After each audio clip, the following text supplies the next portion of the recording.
앞으로는 공급 데이터를 조금 많이 보여드리려고 해요. 아니 이거 한 10년 동안은 야 물건이 없어서 못 파냐, 돈이 없어서 못 사지, 이 관념이 굉장히 강한 거예요. 공급은 아예 걱정 안 해도 되는 변수였거든. 그래서 예를 들면 자동차 같은 것들, 야 뭐 차량용 반도체, 야 그거 한두 달이면 다 만들어 온다 이제 봐봐라, 그렇게 생각했던 거예요. 네. 근데 이게 뭐 2년 갈 줄 누가 어떻게 알아? 아 엄마 그거 한정판이어서 못 살 수도 있어 이러면 돈이 없지 물건이 없어. 그게 50대 60대. 물건은 다 있어 이러는데 지금 이제 샤넬백이 없고 그러니까. 롤렉스가 장사꾼들과 없고. 속임수라고 그러니까. 그렇게 얘기를 했는데 그렇지가 않은 상황이. 그러니까 지금 굉장히 이상한 상황이죠.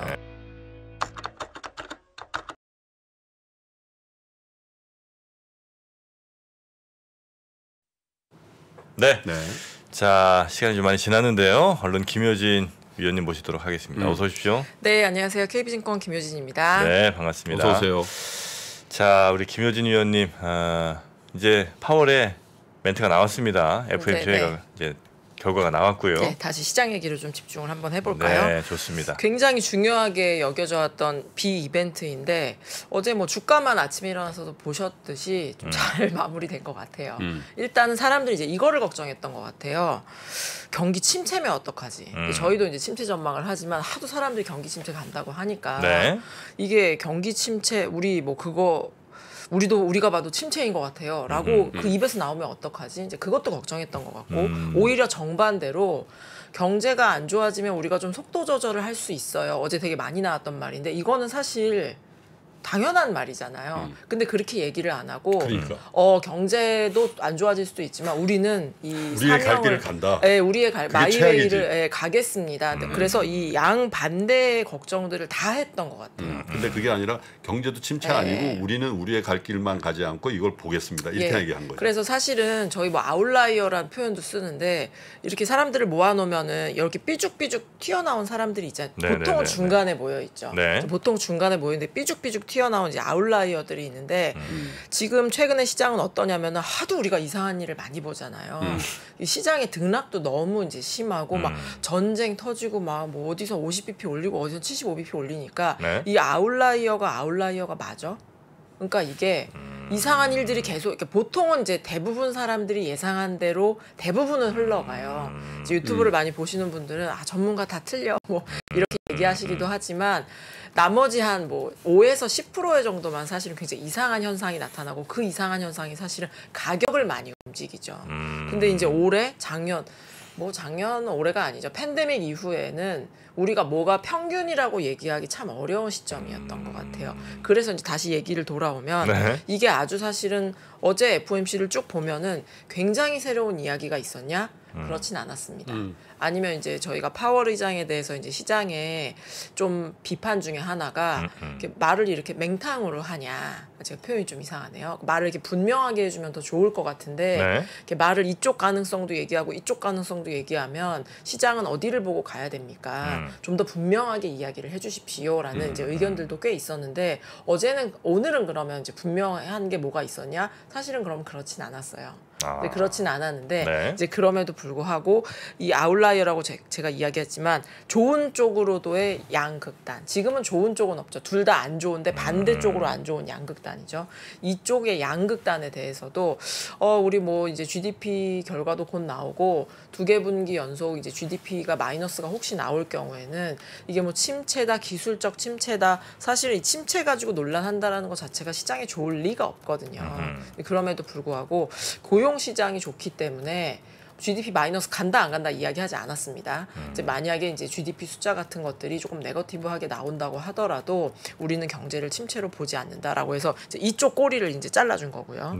또 이제 이쪽에서는 경제가 안 좋아도 이제 물가가 이제 더디 내려올 수 있는데 이제 이럴 때는 어떻게 하겠느냐라고 할 때는 중립금리 이야기를 오늘 굉장히 많이 했어요. 그러면서 이제 중립금리에 도달했기 때문에 9월에 또 가서 봐야지 알겠지만 우리가 계속해서 뭐 75bp 금리 인상을 하는 건 아니다. 속도 조절을 할 수도 있다라는 이야기를 했습니다. 그래서 이렇게 적어놓은 거 만약에 기사나 아니면 요즘 뭐 동시통역 하시는 분들도 많은데 그런 걸 보면은 시장이 이렇게 4%까지 오를 일인가라고 생각하실 수도 있어요. 저 발언 하나에 원래 빠질 때도 울고 싶을 때 땀 맞는 데잖아요. 시장이 딱 딱 튈 준비를 하고 있는데 기대보다는 걱정했던 결과가 안 나와서 오는 것 같아요. 그래서 저도 이제 오늘 와서 되게 중요한 회의였고 FOMC는 안 중요해지면 좋겠지만 계속 중요합니다. 네. 그래서 저도 이제 이걸 어떻게 이야기를 좀 잘 전달해 드릴까 이렇게 이제 밤부터 생각을 해봤는데 만약에 마이크로소프트하고 알파벳의 실적이 좋지 않았다 해도 FOMC에 이렇게 사람들이 반색을 좋아했을까? 저는 좀 겹쳤다는 거죠? 네, 아닐 것 같다라는 생각도 해요. 그러니까 실적에 대한 자신감도 없어. 이제 그러면 이 해석은 좀 반대로 될 수도 있었어요. 고용이 좋기 때문에 뭐 GDP 숫자가 조금 이렇게 미스가 난다고 하더라도 우리 침체를 보지 않습니다. 라고 했을 때도 시장은 고용 지표는 후행 지표 아닙니까? 라고 사실 얘기할 수도 있는 거고. 그리고 이제 실적이 만약에 기술주 중에서도 굉장히 대표적인 기술주들인데 이 실적이 같이 이제 굉장히 망가지는 그림이 나왔다라고 한다면은 이게 우리가 나중에 금리 인상 속도를 늦출 수도 있습니다. 사실은 이거는 금융시장에서 굉장히 목말라 했던 소식임에도 불구하고 물가를 못 잡았는데 늦추면 어떡합니까? 라고 이야기할 수도 있죠. 근데 어제는 이제 모든 것들, 뭐 3박자까지는 아니에요. 3박자까지는 아니어도 굉장히 여러 박자가 이제 정박자로 갔던 이제 하루가 아닌가 이제라는 생각들을 합니다. 그래서 어제 조금 몇 개를 좀 설명드려야 될 것 같아서 어제 FOMC에 대한 총평은 제가 양극단의 꼬리를 잘라낸 것만으로도 시장은 굉장히 환호할 수 있었던 상황이었다라는 걸 이제 먼저 이야기를 드리겠고 어제 중립금리라는 이야기 되게 많이 나왔어요. 제가 한 2-3달 전에 중립금리와 관련해서는 이제 뽀개기를 한번 했는데 사실 그때도 많은 이야기를 드리지 못했습니다. 중립금리는 간단하게만 말씀드릴게요. 장기적으로 굉장히 평화로울 때 어울리는 금리예요. 미국 경제도 한 뭐 2-3% 정도 성장을 한다라고 치고 물가도 한 2% 언저리에서 굉장히 안정되었을 때에 미국의 체력에 어울리는 금리가 2.5입니다. 연준이 그거는 발표를 해요. 저희가 계산하는 게 아니라 연준이 이제 발표를 하는데 어제 기준금리를 올리면서 이 중립금리에 도달했잖아요. 사실은 이거는 어제 갑자기 중립금리라는 컨셉을 이제 새로 들고 나온 것도 아니고요. 그리고 중립금리에 도달한다라는 거는 그냥 연준이 예전에 발표했던 거에 그걸 맞닿았으므로 이제 이야기 나오는 건데 시장에서 왜 요거를 조금 좋게 생각을 하냐면 그러면 지금 미국 경제가 정상이 아닌 건 알겠습니다. 네. 물가도 너무 높고 경제에 대한 우려들도 있기 때문에 정상이 아닌 건 알겠으나 그래도 저희가 이제 산을 올라갈 때 중간에 한번 쉬잖아요. 그렇죠. 네. 중간 정도는 왔다. 지금 이제 예를 들어서 미국의 물가가 한 9%이기 때문에 예를 들어서 기준금리 한 10%까지 올려야 됩니다. 그럼 2.5%라는 숫자는 밑에 이제 약수터도 못 왔죠. 너무 이제 낮은 데까지 왔지만 물가도 이제 조금씩 낮아지려고 하고 있는 것 같고 그리고 이제 연준 위원 이제 파월 의장 입에서도 중립금리라는 단어 굉장히 많이 나왔거든요. 그러니까 이게 그래도 지금이 비정상적인 건 알겠고 꼭 이제 중립금리보다 낮아야 되는 중립금리에서 멈춘다라는 얘기는 아니지만 얼추 좀 많이 왔다라는 걸 저렇게 이제 이야기하나 보다 이제 라는 생각들을 시장들은 좀 했던 것 같아요. 그래서 아까 뭐 실적부터 시작해서 양극단의 꼬리를 자르는 것까지 이제 이런 부분들이 시장에서는 이제 FOMC는 조금 아주 우리가 너무 이제 마음을 졸이고 봐야 되는 피크도 좀 지나고 있는 게 아닌가. 뭐 다음 달엔 회의도 없고. 그게 저는 그것도 되게 중요한 것 같아요. 만약에 이제 내일 시장은 하락할 수도 있습니다. 4%는 그래. 경제 방향이 돌아선 게 아닌데 지수가 막 4% 오르고 이런 다음 날에는 좀 하락하는 경향들도 사실은 있잖아요. 그럼에도 불구하고 이 회의에 대한 시장의 평가는 일단은 뭐 대만족까지는 아니어도 좋아요까지는 된 거예요. 좋아요까지는 됐는데 이게 만약에 회의도 한 달 반 이상 텀이 벌어져 있는 상황에서 이 회의에서 말을 조금 시장하고 핀트가 예를 들어 안 맞았어요. 그러면 한 달 반 동안 괴롭죠. 이제 한 달 반 동안 괴로운데 이제 아주 이제 극단으로 가지는 않을 거다. 우리가 잘 보면서 잘 하겠다라는 이제 원론적인 대답이었지만 시장과 이제 코드가 좀 오랜만에 맞는 회의가 아니었나라는 식으로 좀 정리를 해드릴 수 있을 것 같습니다. 일단은 이제 뭐 GDP 경제 성장률도 발표를 하고 지금까지의 통화 정책은 사실 물가였어요. 기승전 물가. 그래서 파월 의장이 나와서 어떤 단어를 쓰건 어떤 이제 이야기를 하던 물가에 관련된 지표들이 굉장히 민감할 수밖에 없는 상황이었어요. 근데 사실은 항상 연준은 두 개를 보면서 하잖아요. 한쪽에서는 물가, 한쪽에서는 고용.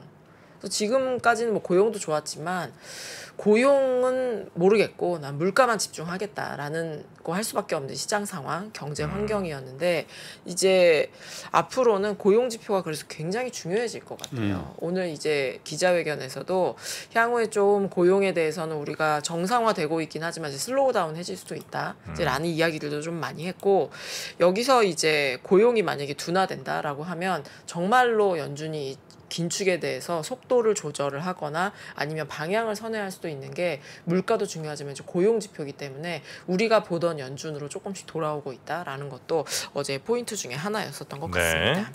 그래서 FOMC 이야기는 좀 여기까지 조금 드리겠고 차트를 가져갔으면 좋았을 텐데 그래서 제가 생각할 때는 지금의 금융시장의 움직임도 물가에서 고용으로 조금씩 움직이고 있어요. 물가에서 고용으로? 네. 그러니까 물가에서 고용으로 점프한다라는 게 아니라 지금까지는 물가만 봤다라고 한다면 지금부터는 물가도 보고 고용도 감안하고 고용이 얼마나 안 좋아지는 방향으로 정말로 가는가. 안 좋아질까? 지금까지는 사실 근데 어제 제롬 파월은 뭐 이렇게 고용이 좋은데 무슨 경기 침체냐 이렇게 얘기를 해버린 그리고 거잖아요. 뭐 파월 의장도 그렇지만 옐런 재무부 장관도 이렇게 40만 명씩 고용이 몇 달 동안 나오는데 경기 침체가 웬 말이냐. 근데 사실 그건 이례적이긴 해요. 특히 중앙은행가들 입장에서는 듀얼 맨데이트 말씀드렸습니다만 고용을 보는 거잖아요. 네.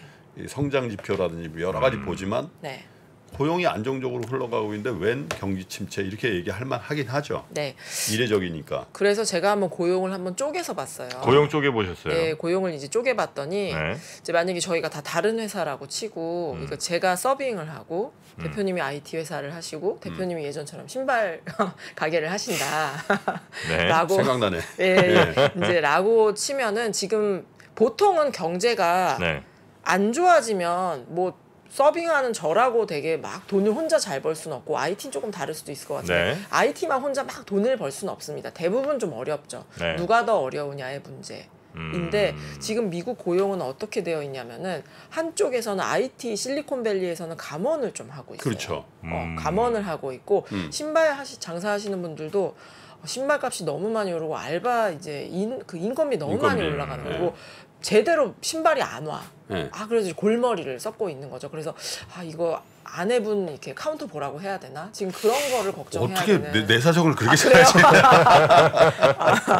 이제 그런 상황이었다라고 한다면은 지금 제가 왜 저를 서빙으로 예를 들었냐면 제가 기술이 없기도 하지만 서빙하시는 분들은 제일 좋아요. 제일 좋아. 그래요? 왜냐하면은 리오프닝도 있지만 사실 리오프닝이 언제예요? 그러니까 이거를 숫자로 말씀드릴게요. IT에서는 팬데믹 이전보다 고용이 한 3% 많아요. 이미. 팬데믹 이전보다? 그러니까 팬데믹을 다 뛰어넘고도 고용이 더 많아졌어요. 일반 소매업체도 고용이 더 많아졌습니다. 근데 서빙은 아직 7%. 정확히 숫자로는 115만 명이 여전히 적어요. 그러니까 예전보다 적은 손님이 온다고 하더라도 저희 점심시간에 가보시면 여기는 알바 한 명 더 있어야 될 것 같은데 이런 생각 좀 하시잖아요. 이렇게 막 이렇게 잘 안 주문받는데 오시고. 시간 걸리고. 근데 여기가 뭐 이렇게 불친절해서 그런 게 아니라 이미 일하시는 분들 너무 바빠. 그런 지금 상황들이 서울도 약간 그런 느낌이 있어요. 이미 너무 바쁘신데 그러니까 이미 고용이 이제 100% 안 돌아온 거예요. 그러면 이제 음식점을 하시는 분들, 제가 음식점으로 표현을 했습니다만 이제 생각을 해보면 향후에 매출이 되게 좋을 것 같진 않아. 그리고 그 식료품비도 너무 많이 올랐어. 그런데 점심 시간에 또 이 손님을 이렇게 원활하게 응대를 못하면 손님들이 안 오시잖아요. 그리고 실제로 서빙하시는 분 10분이었는데 지금 이제 뭐 8분밖에 없다라는 거죠. 그래서 한쪽에서는 고용이 나타나고 있는 거예요. 미국이 현재 그런 상황이라는 거예요? 네, 미국이 현재 그런 상황입니다. 그래서 우리는 고용을 볼 때 저야 이게 직업이니까 뭐 식료품 고용은 어떻고 뭐 신발은 고용은 어떻고 이렇게 보지만 사실 일반 금융 투자자분들이 보시기엔 전체 고용이 중요하고 그리고 제가 뭐 일반 투자자 뭐 이코노미스트 그걸 떠나서가 아니라 저희는 경제를 합으로 볼 수밖에 없어요. 전체적인 평가를 하는데 자 서빙이 어려우니까 금리를 내리겠습니다. 뭐 이럴 수는 없는 거잖아요. 그래서 이제 총량을 볼 수밖에 없는데 이 총량 자체가 고용이 늘어나고 있는 데는 이게 뭐 산업 간 미스매치라고 해도 되고요. 팬데믹 이후에 뭐 기형적인 회복이라고 해도 되고 워낙 이제 제가 뭐 그럼 왜 이렇게 서빙 쪽은 사람을 못 뽑았지? 진짜 사람들이 일을 안 하려고 했나? 라고 생각하실 수도 있는데 40% 이상이 해고가 됐었어요. 아 코로나 때. 예, 그러니까 뭐 그랬겠죠. IT는 막 예. 업황이 막 폭발해가지고 사람을 뽑고 이제 그런 부분도 있습니다만 IT 하면 또 재택근무 얼마나 잘 시스템을 빠르게 갖추었겠어요. 그렇죠. 그러니까 해고도 적었고 업황도 좋았으니 사람을 더 채용하게 된 거예요. 음흠. 그런데 신발 가게는 닫았어야 되죠. 사람이 돌아다니지도 않으니까 신발 사지도 않았을 거 아니에요. 음. 근데 서빙은 또 아예 식당이 문이 닫으니까 이제 정들었지만 이별할 수밖에 없었죠. 그래서 이런 것들 어떤 산업은 팬데믹 이후에 직격탄이었고 회복을 굉장히 빠른 속도로 했지만 아직 정상 체력까지 못 간 산업에서 지금 이제 늦게라도 계속해서 회복이 나오고 있는 게 저는 약간 요게 시차가 아니라 요런 좀 특이점들이 고용 호조에 좀 영향을 미치고 있지 않나라는 생각이고 그러면 뒤집어서 생각을 해보면 한 달에 한 40만 명 그냥 산수로 한 달에 40만 명씩 고용이 느는데 서빙 쪽에서 고용이 여전히 한 120만 명 없다면서요. 그럼 3개월 후에는 어떻게 되는 거죠? 뭐 이렇게 3개월 동안 막 전력 질주를 하지도 않으실 것 같긴 하지만 사람을 다 서빙 뽑았다 쪽에서 치고. 뽑으면 어떻게 되죠? 아 그때부터 좀 고민이 되죠. 네, 계속해서 직원들을 늘리면 좋겠지만 그러기는 참 만만치가 않습니다. 네. 그래서 이제 어제 FOMC는 내용도 굉장히 좋았고 실제로 GDP 숫자는 마이너스가 나왔지만 고용이 좋기 때문에 이거 침체로 보기엔 좀 어려운데 저도 그거에 동의해요. 그런데 우리가 지금 7월 말이죠. 10월 말 11월 달이 되었을 때도 고용이 30-40만 명 나오면 사실 좋을 것 같습니다. 좋죠. 좋은데 금리는 올렸는데 그거를 경제가 잘 소화하고 있다라는 그렇죠. 것이므로 좋은데 미국 고용을 이렇게 보고 저렇게 보고 했을 때 그러기는 참 쉽지 않겠다라는 생각들을 합니다. 네. 그래서 요거는 고용 지표는 저희가 뭐 매달 이제 이야기를 드리니까 이러한 이런 산업 간의 미스매치들 그리고 미국에서는 대사임이라는 게 한때 유행어였고 지금도 유행하는 것 같아요. 진짜 이상하죠. 대사임. 그레이트 레지그네이션이라고 해서 그만두는 사람이 너무 많아서 저희가 대는 보통 뭐 경제 대침체, 대물가의 시대, 대격동의 시대 뭐 이런 데만 붙이잖아요. 근데 퇴사의 시대라는 얘기예요. 네, 근데 그게 이제 유행어, 해시태그로 유행어가 될 정도로 여전히 조금 일하고 나 대사임했어 뭐 이런 그런 그래요? 인스타 걸 많이 나 퇴사했어 해시태그 대사임 뭐 이런 게 올렸었던 모양이에요. 그래서 이런 건 사람들의 경제도 중요하지만 이제 선택이기 때문에 이제 그런 것들도 영향을 미치니까 고용 지표는 이제 매달 이제 이야기를 드릴 테니까 거기서 또 이제 이야기를 좀 네. 드리는 쪽으로 하겠습니다. 네. 뭐 오늘 FOMC도 이야기를 드렸고 여러 가지 이야기를 드렸는데 이제 하나 좀 이야기를 더 드릴게요.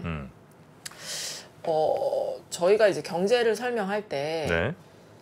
주식 뭐 경제뿐만이 아니라 주식도 수요가 중요하죠. 얼마나 많은 사람이 주식을 사려고 준비하고 있는지가 그렇죠. 중요합니다. 네. 그런데 공급도 중요하잖아요. IPO가 얼마나 많이 될 것이냐, 보호 예수가 얼마나 많이 풀릴 것이냐. 그래서 항상 가격이라는 거는 수요하고 공급이 만나야 그렇습니다. 되잖아요. 이제 만나는데 제가 이렇게 경제를 뭐 김한진 박사님이나 더 선배님들처럼 그렇게 오래 보지는 않았습니다만 이렇게 보다 보면 지금까지는 수요로 되게 많은 거를 설명할 수 있었어요.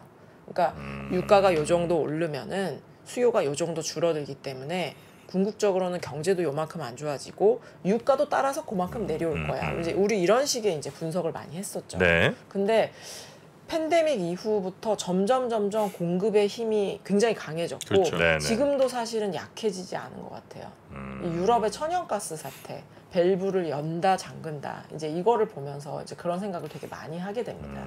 그래서 FOMC랑 요거 연결돼서 하나만 더 이야기하고 넘어가면은 ECB가 이제 포워드 가이던스, 그러니까 앞으로 우리 기준금리를 불확실합니다. 여러 가지 가능성이 있지만 우린 기준금리를 이렇게 하겠습니다. 라고 하면서 이제 의중을 나타내 왔었죠. 네네네. 그걸 이제 우아한 말로 포워드 가이던스라고 우리가 했었고요. 근데 ECB는 이제 우리 포워드 가이던스를 하지 않겠다라고 이야기를 했고 어제 파월 의장한테 얼마나 많은 사람들이 직접적으로 물어보건 우회적으로 물어보건 9월에 어떻게 하실 거예요? 75bp 올리실 거예요? 50bp 올리실 거예요? 어떻게 결정하는 거예요? 굉장히 여러 가지 질문했는데 굉장히 공통적으로 봐서 잘 하겠다. 잘 판단해서 하겠다.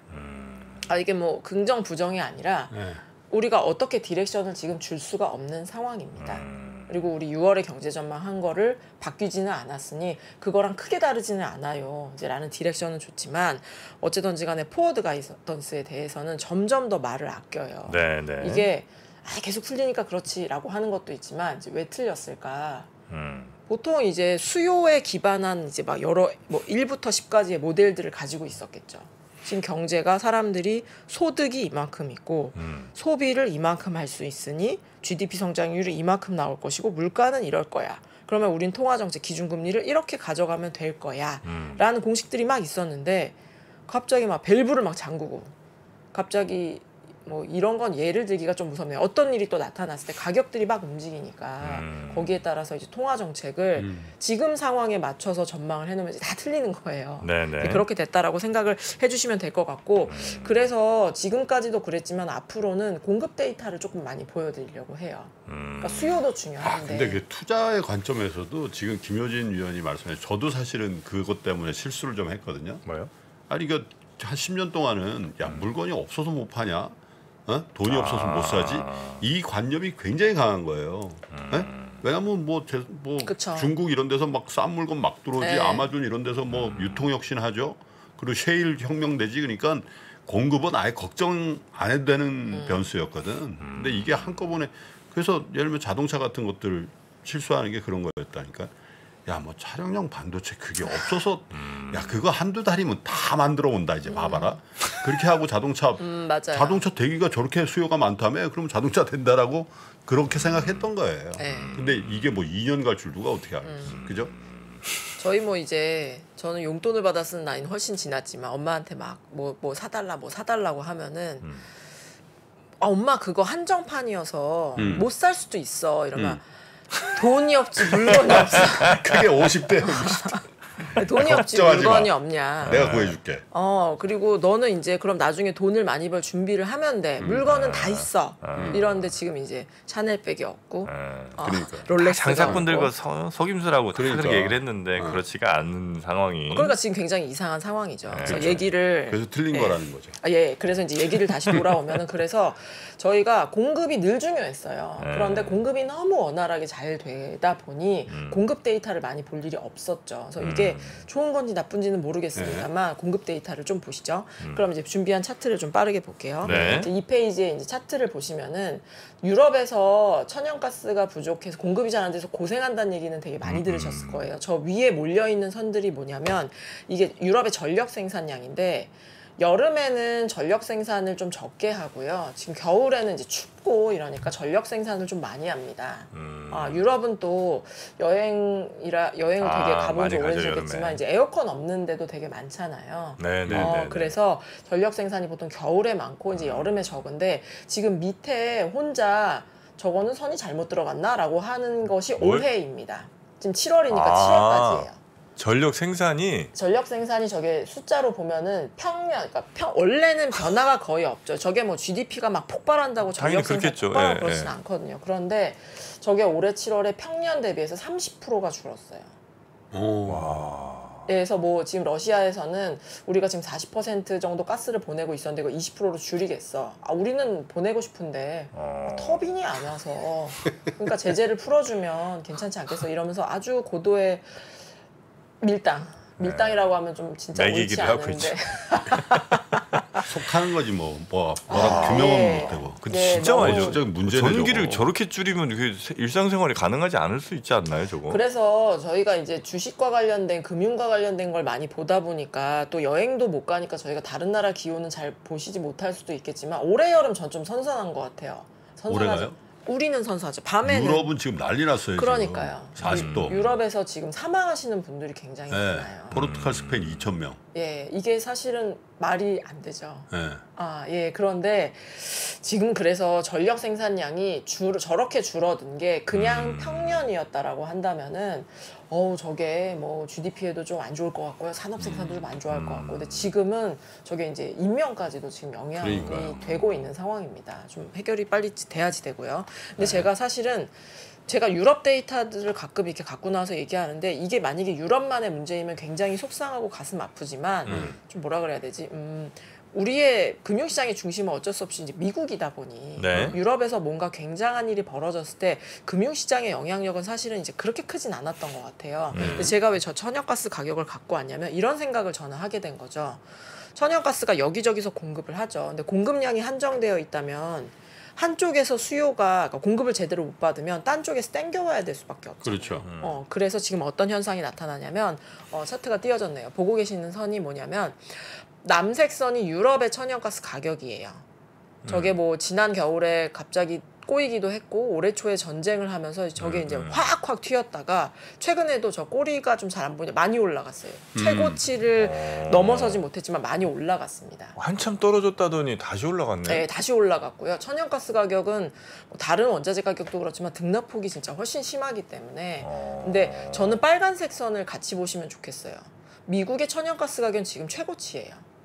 그러니까 미국은 천연가스 생산하는 나라잖아요. 수출도 되게 많이 해요. 그래서 자기 나라에서 많이 나기 때문에 전쟁이 났을 때 동반 상승하기는 했지만 그건 사실은 유럽의 천연가스 가격의 급등이 유럽의 문제였었던 거지 미국의 천연가스 가격은 그닥 네, 딴 나라 얘기죠. 딴 나라 얘기. 반응이 없었습니다. 네. 또 천연가스 같은 경우에 이제 파이프로 연결되는 경우가 많기 때문에 이쪽에서 막 땡겨오고 그러기가 쉽지가 않거든요. 그렇죠. 근데 최근에 빨간색 선을 보시면은 미국의 천연가스 가격이 지금 최고치예요. 물론 유럽에 상승한 거에 비하면 상승폭은 작습니다. 훨씬 작아요. 그럼에도 불구하고 지금 미국의 천연가스 가격도 상승하고 있다라는 이야기이고 그럼 저게 미국 경제가 난리 난 겁니까? 미국은 천연가스 순수출국이에요. 점점 더 많은 양을 생산하고 있어요. 저기 선에서 보시는 갈색 선을 보시면은 저게 수출액이 수출 물량이에요. 심지어 금액도 아니고 굉장히 기하급수적으로 늘어나고 있죠. 자기 나라에서 많이 쓰고도 남아서 많이 수출을 하고 있기 때문에 유럽처럼 막 전력을 생산 못하고 막 그런 상황까지는 아닙니다. 네. 다만 이게 저희가 계속 물가 이슈를 공급으로 풀어가려는 제가 이야기를 하고 있는 건데 전기는 뭘로 만들죠? 전기요? 저희가 아까 박경창 부장님도 유럽에서 전기차 좀 회의론이 나타났다라고 하는데 전기는 뭘로 만드나요? 다양한 걸로 만들죠. 네네네. 다양한 걸로 만드는데 왼쪽 유럽부터 보시죠. 왼쪽의 동그라미가 뭐냐면 EU의 전력을 어디서 만드는지 에너지원이에요. 네, 가장 많은 게 원자력 25%, 그 다음으로 많은 게 재생에너지, 수력을 뺀 게 23%, 예. 수력이 17%, 천연가스도 17%, 석탄이 12%. 그래서 지금 천연가스가 저게 빵꾸가 난 걸로 만으로도 사실은 유럽에선 전력이 딸립니다. 그러니까 30%나 못 만들고 있는 거예요. 못 만들고 있고 저희가 아까 더운 거를 기온이 폭염인 거를 굉장히 심각한 문제인데 제가 사실은 살짝 넘어갔는데 폭염이면 수력 발전이 잘 안 돼요. 우리가 날씨가 참 무서워요. 비 많이 오면 폭염이 없지 사실. 네. 우리도 지금 그리고 서늘한 게 비가 많이 와서. 바람도 잘 안 불죠. 바람이 많이 불었다면 저렇게 폭염이 오지도 않고 공기가 갇혀 있어서 지금 저렇게 더운 그렇죠. 거라면서요. 네네. 그래서 이 날씨가 무섭습니다. 한두 개가 문제가 아니에요. 그래서 그런 상황이고 오른쪽에가 미국이에요. 미국은 어떻습니까? 천연가스가 많이 나서 그렇기도 합니다만 전체 전기를 뽑아내는 데서 천연가스가 35%. 네. 그리고 저게 선이 잘 안 보이네요. 회색으로 흐리게 되어 있는 게 석탄 20%. 야, 석탄 많이 하네. 예, 원자력 19%, 재생에너지, 수력을 뺀 뭐 풍력, 태양광 이런 것들이 이제 18%, 수력이 7% 정도 됩니다. 아까 거듭 말씀드리듯이 미국은 천연가스를 자기가 생산을 하고 있고 수출도 엄청 많이 하고 있기 때문에 저게 막 못해서 막 생산을 못하고 그렇진 않아요. 그런데 천연가스 가격이 올라간다라는 건 코스트가 올라가는 걸 뜻합니다. 그리고 미국에서 최근에 미국은 정전이 꽤 이제 아주 드물지는 않게 저는 제가 정전 경험한 게 언제인지 사실 기억이 안 나거든요. 초등학교 때? 중학교 때 말고는 그렇게 대규모 정전은 없었던 것 같아요. 없었는데 미국에서는 정전이 꽤 있는 모양인데 지금 올해도 정전들이 꽤 있고요. 그리고 유럽만큼은 아니어도 미국도 덥습니다. 그래서 수력 쪽에서 이거를 발전량이 그러니까 전력 생산량이 예전보다 못할 거다라는 경계심들이 있어요. 근데 이게 제가 아까 날씨가 참 무서워요라고 말씀드렸지만 더우면 사람들은 전기를 더 써요. 그렇겠죠. 에어컨 더 써야 되니까. 예, 생산은 못하고 수요는 넘치고. 그래서 최근에 천연가스 가격이 저러다가 러시아가 얄밉지만 좀 다시 풀어주고 가격들도 좀 안정되고 그런 흐름들이 나타나면 너무 좋겠습니다. 너무 좋겠고 어느 정도 이제 겨울이 오기 전에 해결책을 정말 찾아야 돼요. 그래서 어느 쪽으로 이게 뭐 정치적으로 옳든 그르든 해결책을 가까이 갈 거라고 저는 믿습니다만 네네. 지금 당장 저희가 보는 환경들은 이게 뭐 그냥 수요가 안 좋아서 물가가 잡히고 이게 아니라 공급과 관련된 문제들, 특히 우리가 하다못해 콘센트만 꽂으면 너무 잘 나왔었던 전력의 문제까지 지금 공급하고 다 연결되어 있다. 굉장히 복잡하다.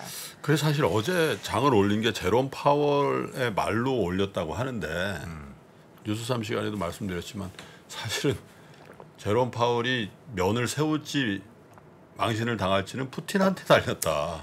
네? 네, 그렇죠. 그래서 결국 그렇게 돼 있더라고요. FOMC 중요하고 GDP 중요하고 소비 데이터 중요합니다. 네, 중요한데 저희 뭐 병목 현상 관련된 데이터들도 있고 하다못해 원자재 가격들도 있고 이제 경제를 판단할 때 저도 공급 부분은 사실 엄청 잘 알지 못해요. 볼 일이 많지 않았거든요. 근데 공급 데이터를 앞으로 좀 많이 보여드리고 오늘은 제가 또 당분간은 안 좋은 데이터를 많이 보여드리게 되겠네요. 근데 오늘은 전력 생산에서 이게 문제가 이 날씨부터 시작해서 좀 많다라는 이야기로 좀 마무리 드리도록 하겠습니다. 알겠습니다. 야, 주말 상담소에 김효진이 꼭 불러달라는데. 네. 연예인으로는 공효진을 부르고. 쌍효진으로. 거부하겠습니다. 강동원을 불러드릴까? 네네. 자, 우리 김효진 위원님 오늘도 고생 많으셨고요. KB증권이 별명이 뭐 김밥증권입니까? 저희 깨비 그거는 제가 사실 몰랐고 저희 깨비로 갑니까? 닉네임처럼 부캐로 깨비로 갑니까? 네. KB의 깨비. 예. 사람들은 김밥으로 부르고 왜 김밥이라는? 네? KB? 그냥 KB라서 그런가. 그럼 뭐 그럴 수도 있고 아니면 뭘 자꾸 싸드셨을 수도 있고요. 여러 상품을 잘 싸서 랩으로 할게요. 이렇게 잘 네. 싸서. 네. 자, 우리 KB증권의 깨비 우리 김효진. 저도 공효진이라고 할 뻔했네요. 헷갈립니다. 김효진 연구원님 대단히 고맙습니다. 감사합니다. 네, 감사합니다. 중동학개론이 끝난 지 벌써 2개월. 여전히 많은 분들이 꾸준히 시청하고 계신 것 같습니다. 중동학개론을 통해서 우리는 많은 지식을 얻기도 했지만 세상을 이해하는 폭을 더 넓힐 수 있었던 것도 같습니다.